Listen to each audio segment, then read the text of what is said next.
Greetings, guys. It's Irish here. So, it's been about a couple weeks, 3, 4 weeks since my last video. Wanted to let you know what I was up to. So that night, right after I uploaded my Fedora video, I decided to move off of Fedora because DNF and the RPM stuff, I used to like it. However, I just did not, I couldn't stand GNOME and everything else that goes with it.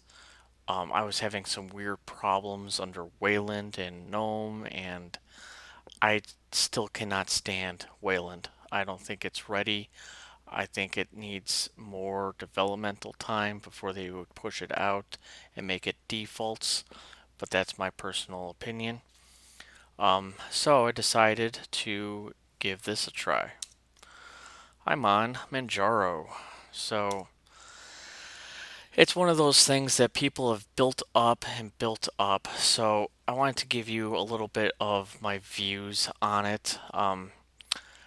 Back, 7 years ago, maybe a little longer than that, I was on Fedora and decided to give Arch Linux a try.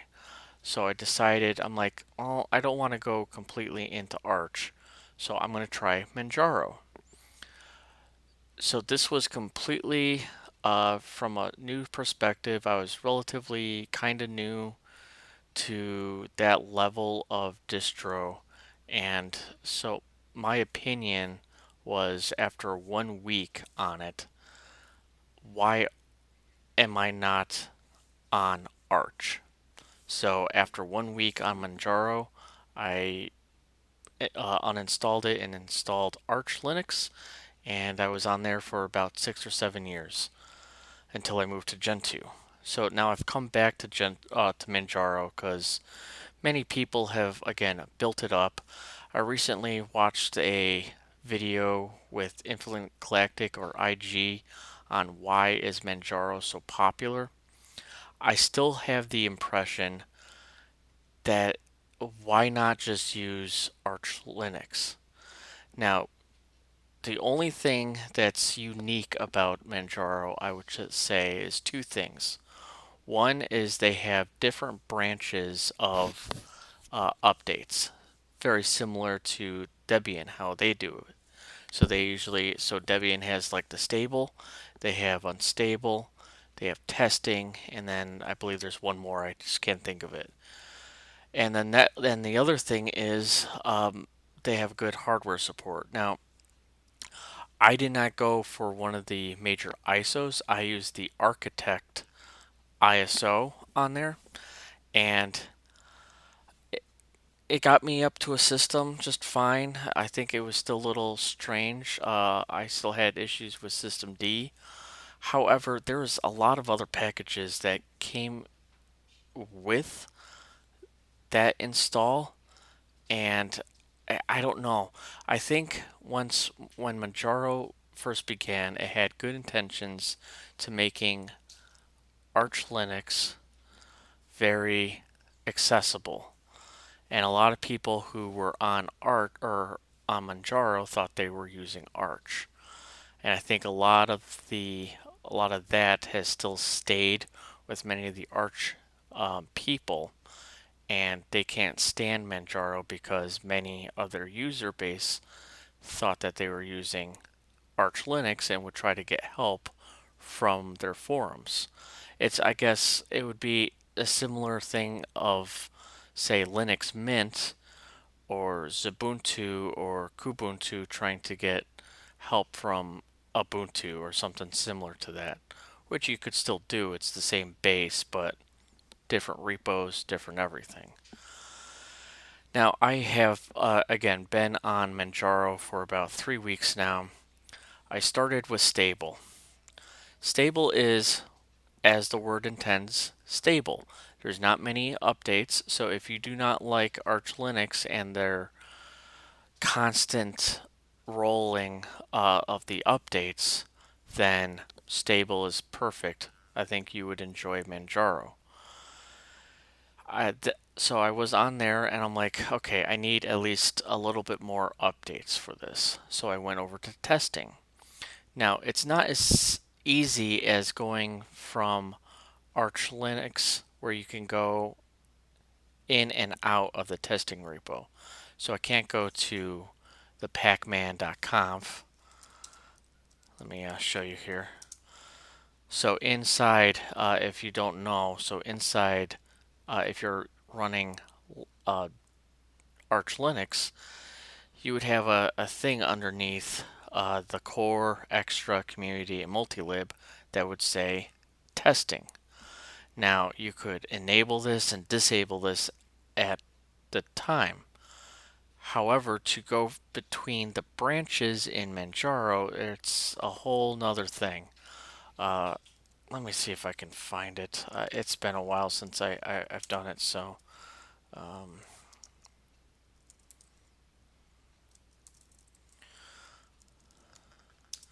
let me look through this and see if I can find it here.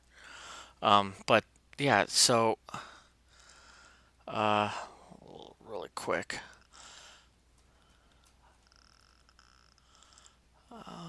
Okay, so to switch over, you need to say sudo pacman dash mirrors dash dash API dash dash set dash branch, and then testing or unstable. Then you would have to resync the mirrors, fast track the 5 fastest, and then update. That seems very. If someone wanted to switch between the two, I don't think. Yeah, I had to look it up under their wiki, but the 3 different things here just to change to a different branch, I think they could probably slim that down a little bit better and put it inside the make.conf, or not the make.conf, the pacman.conf, and make it a little bit easier to switch between the branches, like how you can do that inside Debian. So I was on testing. Testing was not bad. They say it's not for the faint of heart. Same thing with the unstable, but I'm going to get to the unstable. Testing was fine. I've again done Arch Linux testing, and I have done Gentoo testing. So I think I could handle the not to toot my own horn or sound arrogant, but I feel like I can handle uh, Manjaro testing just because I have broken my system multiple times and I know how to get it back. Um, it was okay. Again, not as many updates um, as I would like.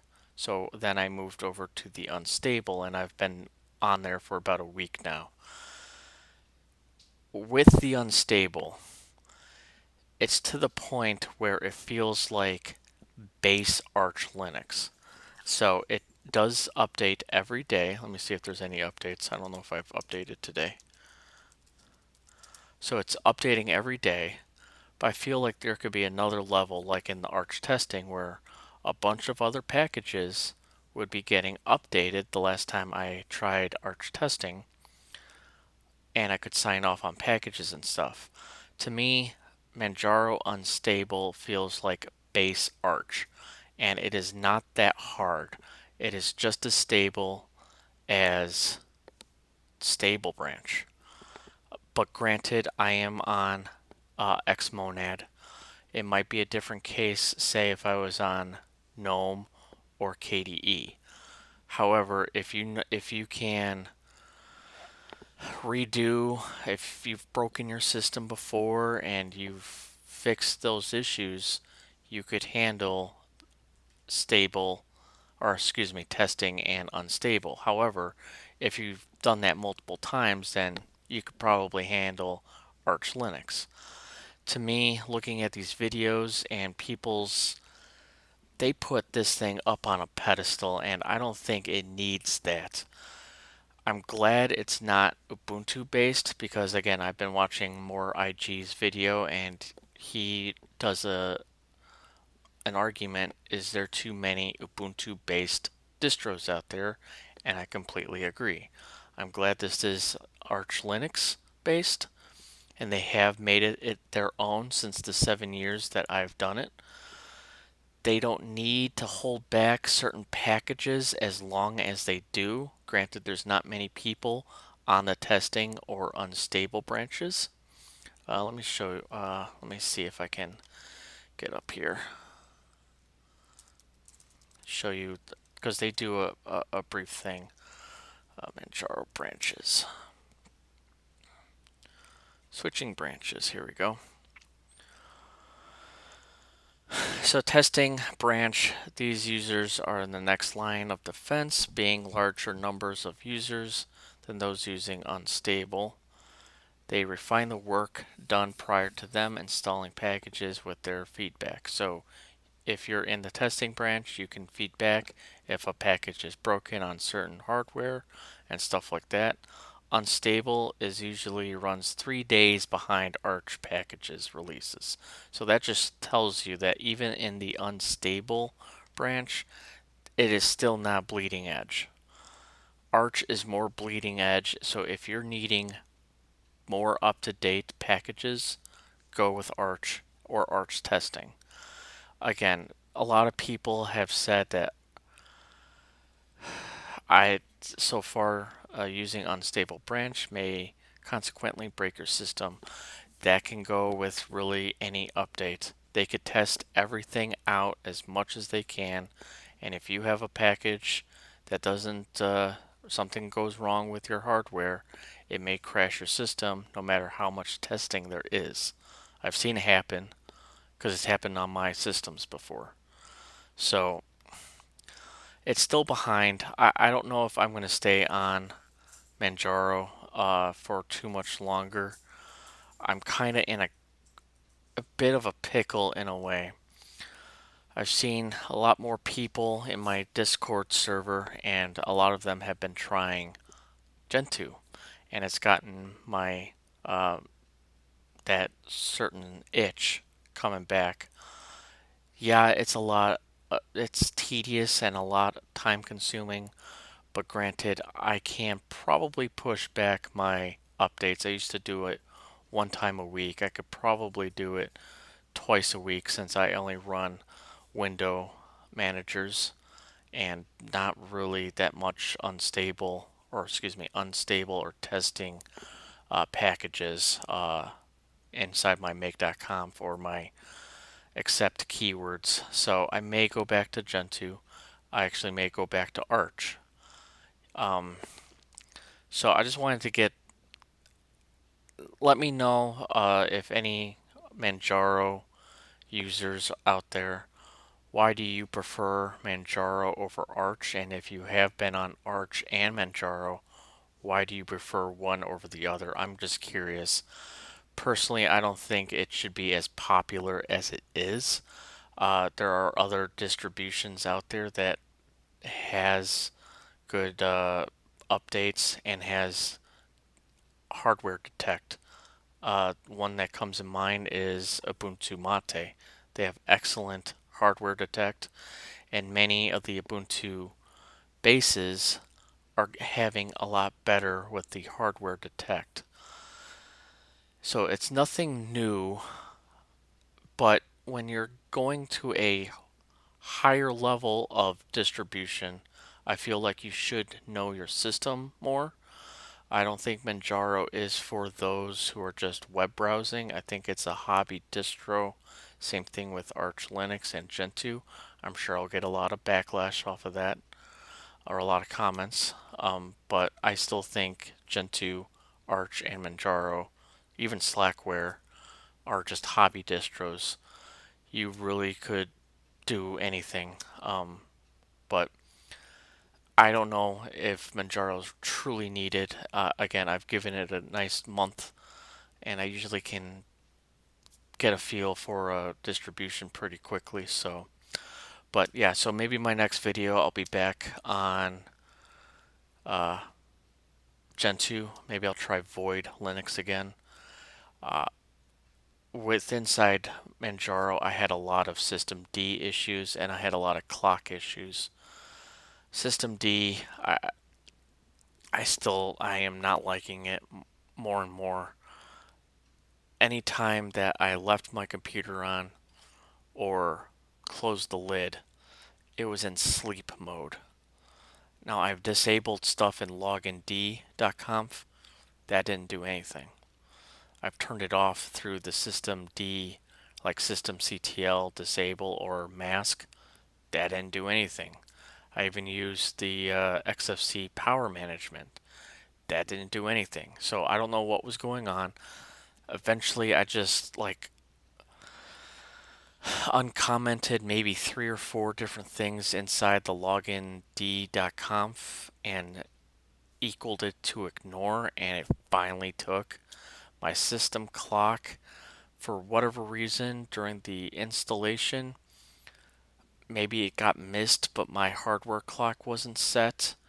I didn't have a local dot time either, so don't know what was going on, if something got missed or whatnot. But yeah, so it's been a again, just wanted to let you guys know what I've been up to, um, and stuff like that. Please let me know if you're maybe interested in my showing you how my Dvorak has been going. I've been on it for coming close to 2 years now.